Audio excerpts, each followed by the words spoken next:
Now you're looking at me like, is that the first phrase? Okay. Now that's a great question. And this is what I mean about learning a principle. Okay. How do I know as a teacher where a phrase is? I mean, is it because I just know all the music? Nope.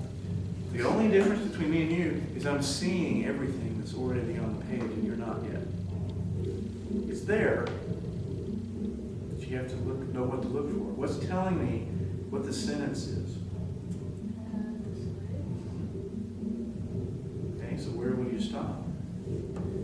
Okay, let's get to there.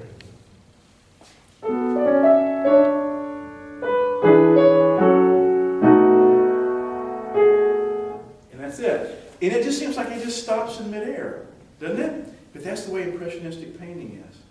The color just stops, and then he takes his brush and he dips it, and he's going to just put another one there, and the eye's going to blend it. Okay. Right. So let's learn how to play this phrase better. We talked about it being soprano, alto, tenor, bass. If I said I want to just hear the soprano and the alto at the same time.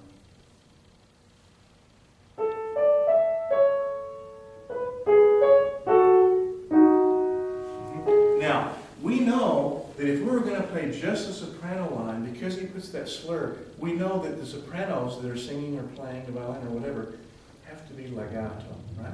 Because he puts a slur. So we're going to want to hear as beautifully legato as we can make it, right? So we got to find a fingering that'll help us do that. Okay? And you started off very well.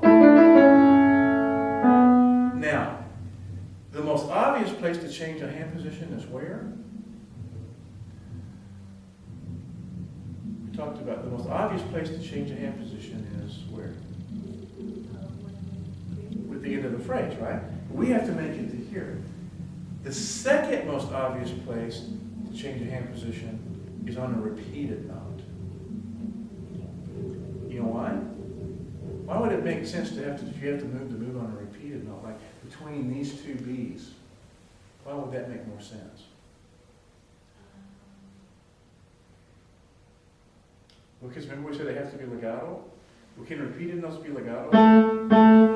It's impossible, right? Because they're the same note, and the piano just isn't built for that. Okay, so since we can't make it legato anyway, then we're going to change the hand position there. And then everything from that, we're going to try to make legato, okay? All right, so here's what I want to do.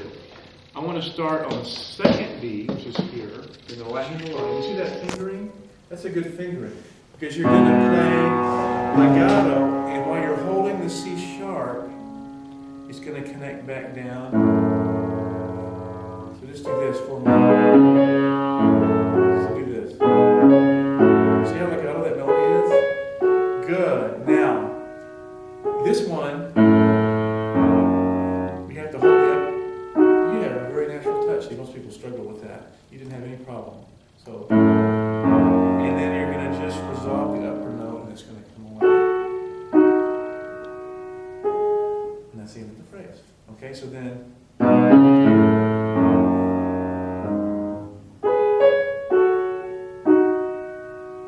Very nice. So now when I go, that's my shift point. And then, so I kind of see two things under that slur, right?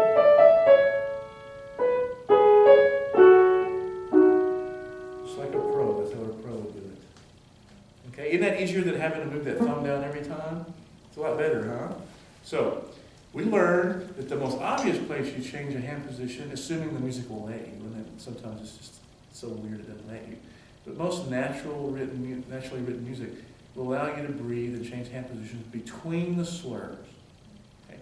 The second best place to do it when you're having to play legato is on a repeated note, because you can't be legato anyway. Okay? All right, let's look at the left hand.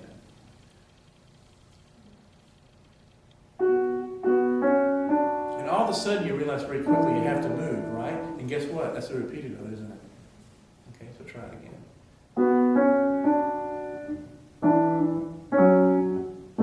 Listen to me do this.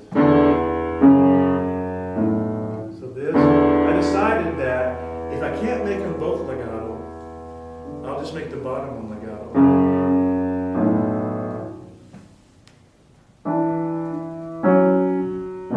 That's the most natural way to do it.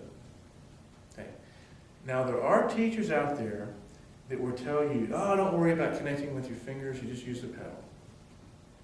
You're aware that there are teachers. They say, legato is a state of the ear, it doesn't matter what you really do. I disagree with them, because I think it's hard to get into these highfalutin topics when you're teaching young ones, but I think that, here's the example that I always use, okay?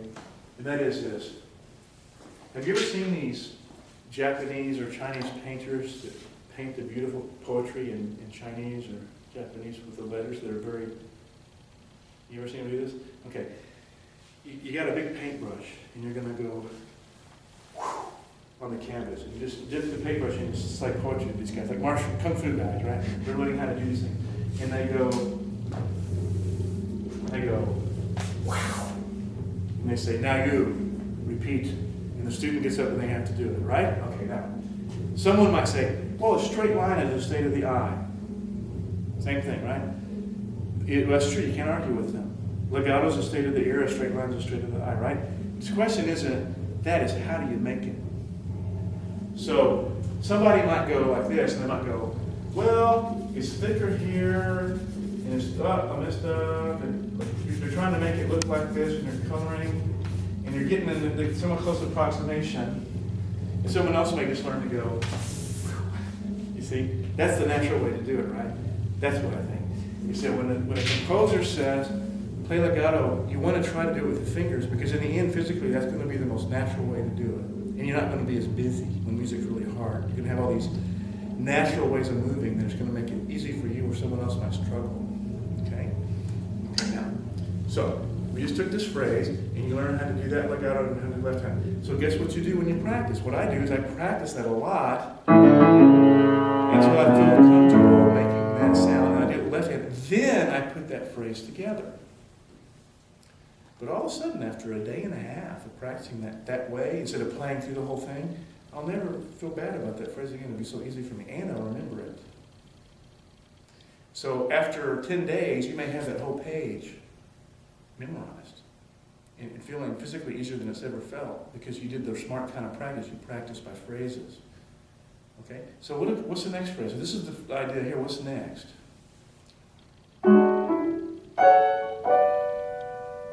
And that's it, isn't it? It's like a big firework that goes boom. Right? Can you do the right hand along that and pedal it like you normally would? I pedal the whole thing. Let me see if I tell you the truth. Let me see. So that's, to me, that's one sound.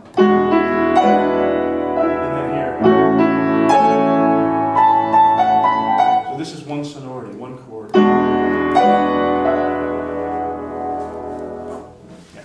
So some editors, that's why I said light gray. You see how it's not the same darkness as this? The editor's saying, that's not Debussy's marking, that's mine. I think the editor's wrong. I think I'll all the way to there.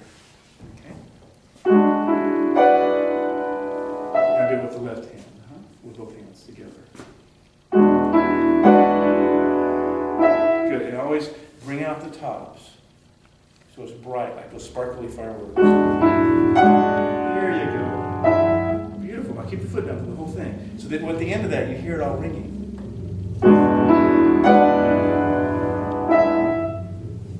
Don't let off the foot yet. You can let the foot off only when you play this.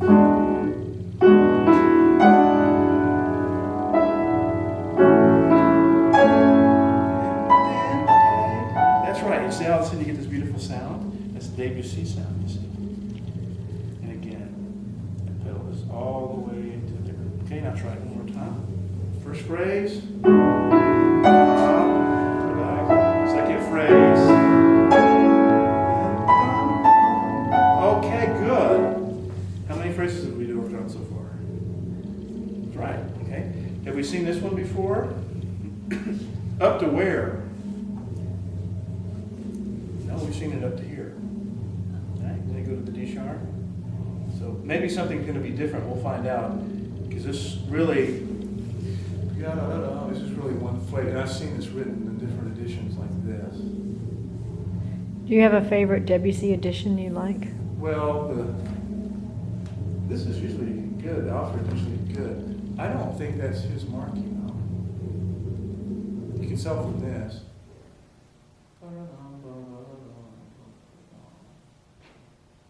I guess I would probably change there. Try it from here, right hand alone.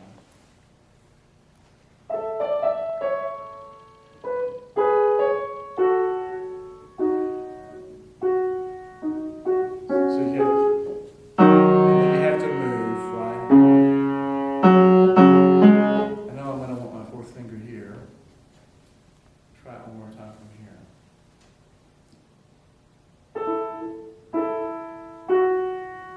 2, 4. See how I changed on the repeated note? So.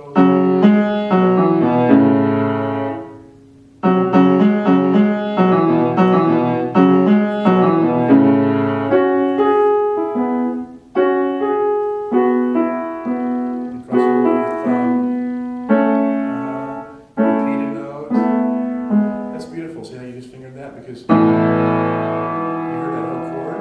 Okay. So it's a little bit different at the end, but otherwise this is an extension of this phrase, right? Can you try that one more time, right hand alone?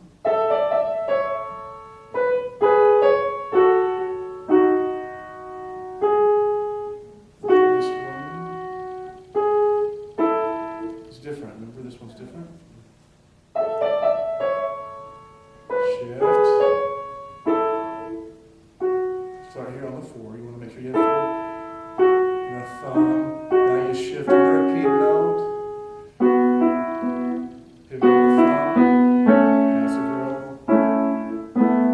That's the most natural way to play that right hand, okay? So you practice this. If you did a good job of working on this one, you'll have it to here, but you'll have to work extra hard on the second half because it's different, right? And let's look at the left hand.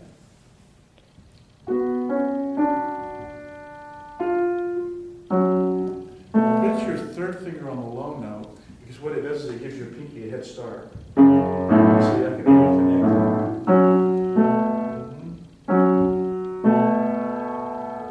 Now here I go. And since I see that slur, I know I'm going to be able to move anywhere I want after this, right? So I go.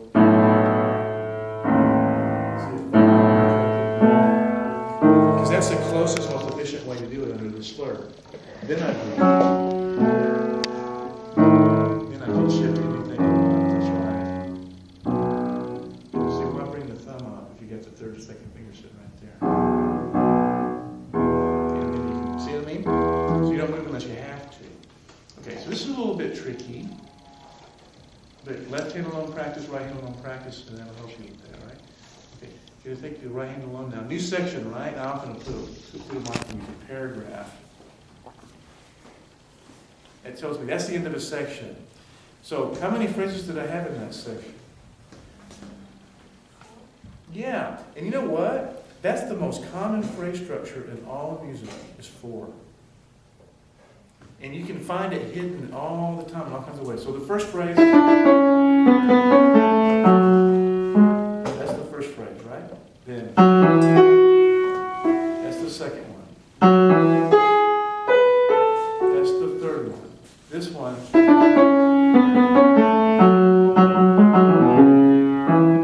the fourth one, and boom. As soon as I have a fourth one, paragraph. If you hear hymn in church, 4 phrases. You hear a pop song on the radio, 4 phrases. You hear an ancient hymn, you hear a folk song, 4 phrases. In all the little hidden ways they mess with that, one of the most common is you'll see something like this. Was 4, but they take the last 2, they blend them together like this. So it's short, long, they call it. You'll be surprised if you look for phrases how often you'll see 4 in some section. Okay? So I put my little paragraph sign and say, okay, this is new. So tomorrow afternoon, I'm working hands separately, a phrase at a time. Right? And then the next day, I'll work next. So you have an idea of what the sections are and help you learn it faster. Right? Okay. You start there now, right hand alone.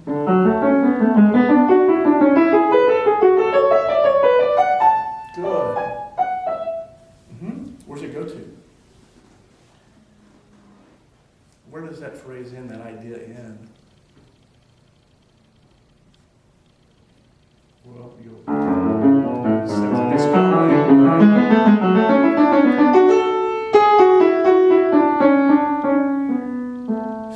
That's it. Isn't that kind of a long one? Okay. Would you see these little gestures he has written here? Remember what I said you could do between phrases? Breathe, right? Sometimes a little bit, sometimes a lot. But watch, if I do this motion, that's one motion, and he tells me that, right? Okay. I slightly release. And when I put the pedal down, I'll never hear it, but I'm free. Instead of having to contract, open, so that this shape always stays the same. So my hand's more or less in the same shape. I'm not having to do this like we talked about over here. All right? So I put the pedal down and ever so slightly. It's like a horse running. You know, for years and years before cameras came along, the big debate was, does a horse ever have all four of his feet off the ground or not? You know, one day someone took a picture and they saw that for a brief second, the 4 feet are off at one point running, okay? When you're going fast, you can't tell. But when I do this, no one can tell I'm freeing up. It just sounds like the right gesture, you see. And that's what Debussy's telling you. When he puts, instead of putting one long slur, he puts the 4 small ones, yeah? So just do this. And when you stop, release slightly, but look where my thumb is. It's kind of close to where it's going to have to go, right? Try it. Perfect. Now, do 2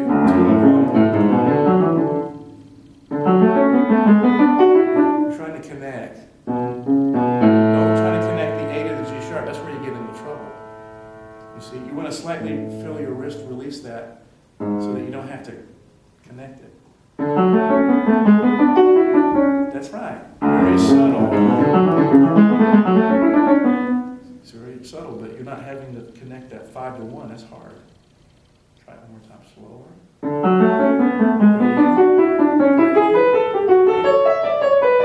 That's very nice. Now pedal it.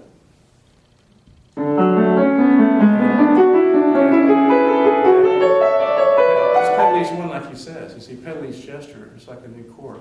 First chord, second chord, third chord. It's just a bunch of jazz. Yeah? Okay. So pedal each chord. Pedal with the harmony. It's a harmonic device. So you pedal with the harmony. Okay?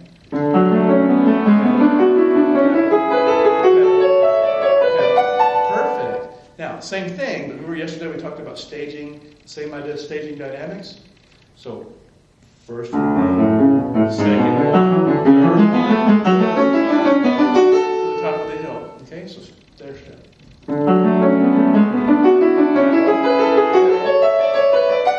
like a drum. That's good. Isn't that nice? You're getting all the sound now. Now, it's a little bit tricky until you get comfortable with it to put the left hand and do that because it's contrary to the phrasing. You see how this one connects and that one doesn't? You want to try though?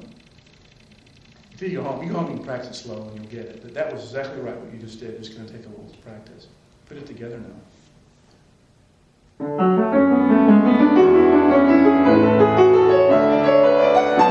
you're at the top of the mountain, right? Okay, can you start there and go on?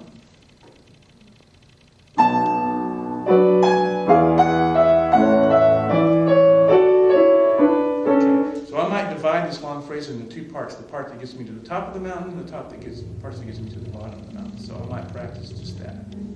Try it from there.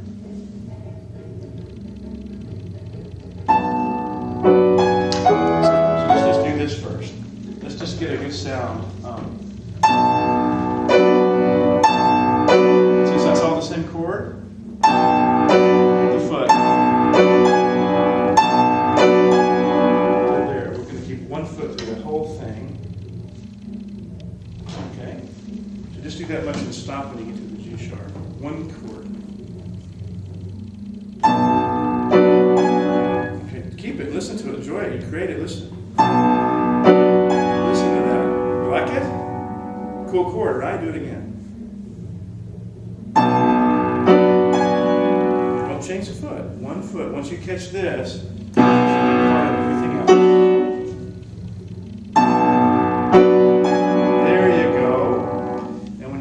Change the chord, you see.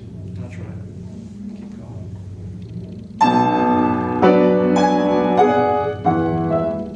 Just get to there and stop.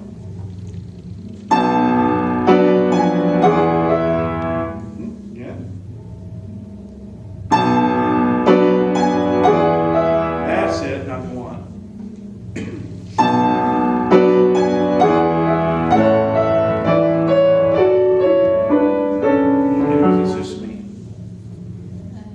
And so bring it to a stop. So, and you start another, right? It's like the firework goes up and blows up, and all of the fireworks sparkle to the ground. Now, next firework. Okay, so one more time from here.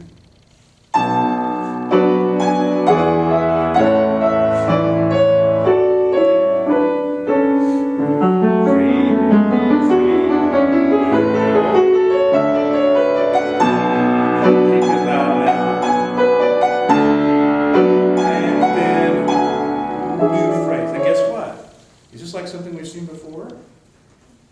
Okay.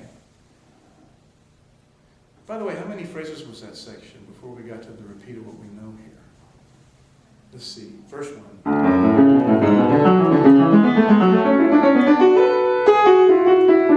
One long idea, right? Second one.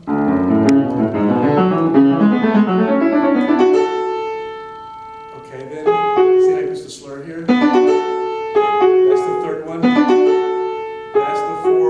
Four phrases, and then what happened? And then four, and four, and now back to this one, right? Okay? So this is exactly the same thing as this, isn't it? So all your good practices you did here is going to pay off here, right? Is anything different?